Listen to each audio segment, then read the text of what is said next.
প্রিয় ছাত্রছাত্রীরা, আজকে আমি তোমাদেরকে এই ভিডিওর মাধ্যমে ক্লাস 10-এর ভূগোলের যে প্রশ্নগুলো দেওয়া হয়েছে রায়মার্টিন প্রশ্নবিচিত্রা 2025 সালের ভলিউম 2-তে 2025 সালের মাধ্যমিক পরীক্ষার জন্য আমাদের 5 নম্বর যে চ্যাপ্টার ভারত, সেখান থেকে যে ইম্পর্টেন্ট প্রশ্নগুলো দেওয়া হয়েছে এমসিকিউ টাইপ প্রশ্ন, সেগুলো আলোচনা করব। তো আজকে আমরা এই যে চ্যাপ্টার নম্বর 5 ভারত, সেখানে আমরা 5.1 এবং 5.2 এই দুটো ইউনিটের প্রশ্ন আমরা আলোচনা করব এবং পরবর্তীতে পরেগুলো আলোচনা করব। এবং তোমরা এর আগে যে 4টে চ্যাপ্টার ছিল সেই প্রশ্ন উত্তর তোমরা দেখে নিতে পারবে আমাদের প্লেলিস্ট থেকে, সেগুলো সেখান থেকে দেখে নেবে।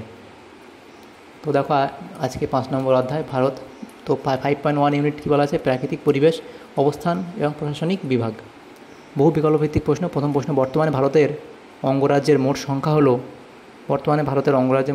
28টি। অপশান গ। নেক্সট প্রশ্ন, কেন্দ্রশাসিত অঞ্চল লাদাখকে পৃথক করা হয়েছে কোথা থেকে? জম্মু কাশ্মীর থেকে। অর্থাৎ এই প্রশ্ন ছিল ভারতের নবীনতম কেন্দ্রশাসিত অঞ্চল কোনটা? সেটা হলো কাশ্মীর। অপশান খ। অনুরূপ প্রশ্ন কি?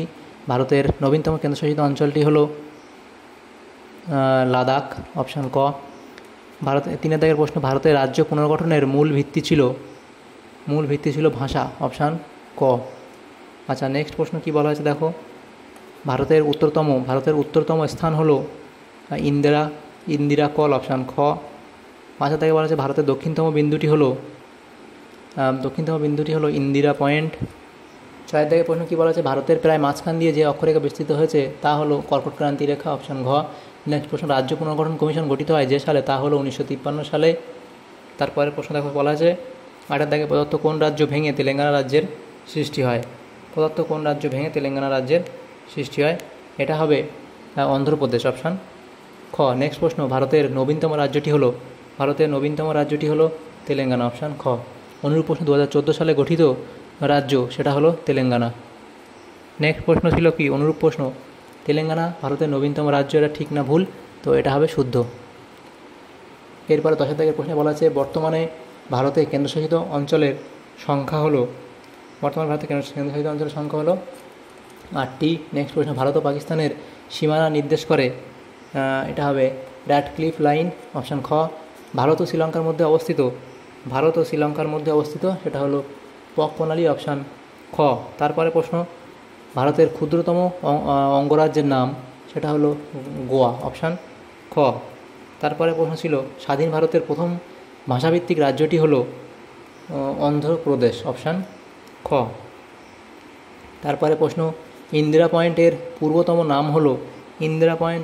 নাম হলো পিগম্যালিয়ান পয়েন্ট। অপশান খ। নেক্সট প্রশ্ন, ভারতের পূর্বতম স্থান, সেটা হলো কিভিথু। তারপরে প্রশ্ন 17 দাগে বলা আছে ভারতের নবগঠিত রাজ্যটির রাজধানী হলো, এখানে হবে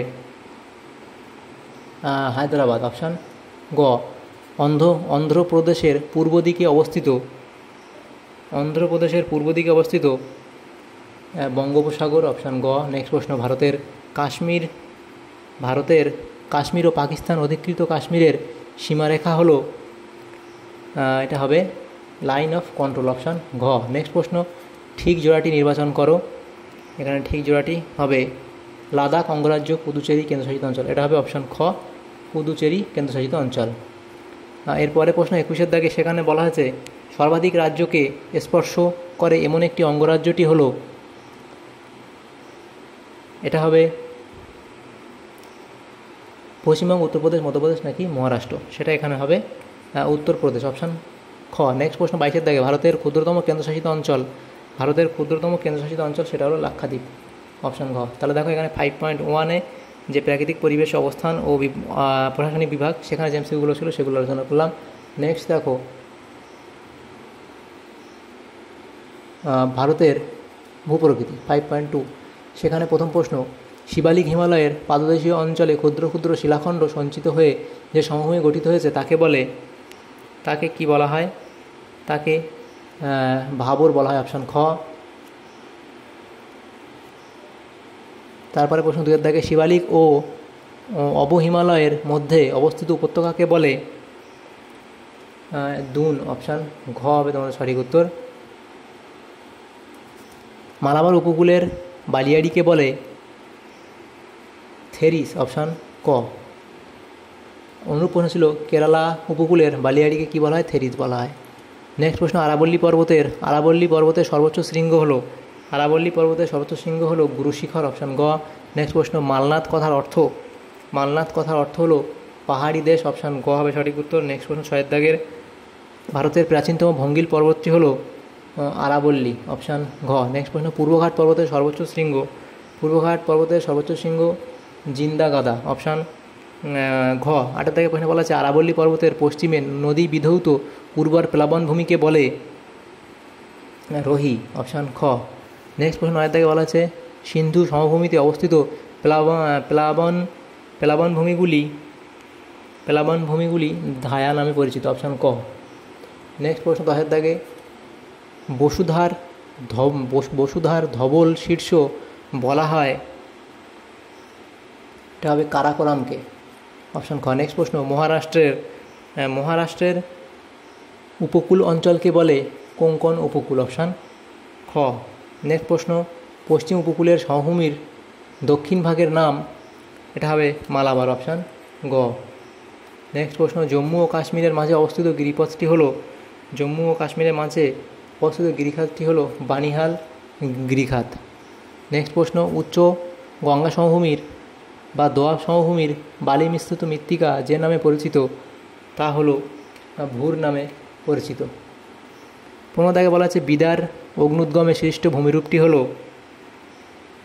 ডেকান ট্র্যাপ, অপশান ক। নেক্সট প্রশ্ন 16 দাগে কী বলা আছে দেখো, 16 দাগের প্রশ্ন এখানে বলা হয়েছে পশ্চিমঘাট পর্বতের একটি গিরিখাত হলো ভোরঘাট গিরিখাত। নেক্সট প্রশ্ন কী বলা আছে দেখো, সিন্ধু সমভূমির উত্তরের ক্ষয়প্রাপ্ত অংশকে বলে? খোস, অপশান ক। নেক্সট প্রশ্ন, যে শৃঙ্গটির নিকট হিমালয় পর্বতে সিনটেক্সিয়াল বাঁক আছে সেটা হলো এখানে নামচা বারওয়া।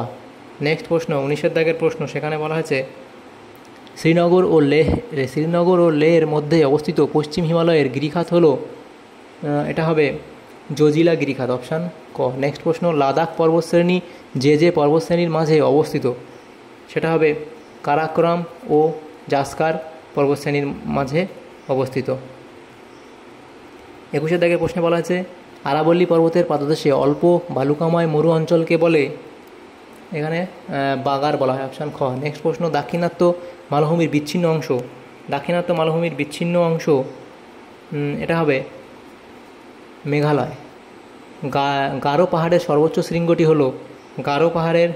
শৃঙ্গটি হলো নকরেক, অপশান ক। নেক্সট প্রশ্ন, সমগ্র পূর্বাঞ্চলের সর্বোচ্চ শৃঙ্গের নাম?